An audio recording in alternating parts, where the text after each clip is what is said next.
jiruun nutti jabaattee aduu nu baafattee biyyuma teenya keessaan gaafii mirgaa gaafannu deebiin teenya raasaasan barataa meeqa dhabnee yaa qareeyyii hawaasa bilaashitti ajjeesanii maalimee badiin isaan hinannee hin farannee takkan qabu balleeysa gaafii mirgaa gaafachuudhaaf baate lubbuun isaa ohoy ohoy akka lafa waan hafuu lolee dhiini isaa turullee guyyaa tokko ni baha gumaan isaa isaaniifis hin haftuu lubbuu fayyisa teenya qofaa miita isaaniitis ni baati keessa abshiraa boleeyyan koo rabbiin nu gammachiisa gammachuu bara kaanii arraas nu dhageessisa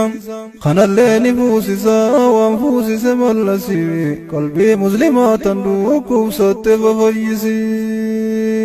يا جبا مدى فرا يا تيدا تيار الران يا جبا مدى فرا يا تيدا تيار الران ددفين دير مدو ربي خوغ يا نراح وبوليان كو هدو ركو باسمي الران قبر ما ددبنا انتركم فتن بهران اكو ما جل جتة ففجام بي الران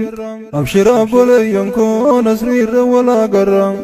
لبما يجرانني أركن وامرام لبما يجرانني أركن وامرام نما عمري لان ترى وهنداه أجرام هي دينا شران الراخة سجامسي قلبي مسلمات نوكم ستة فيسي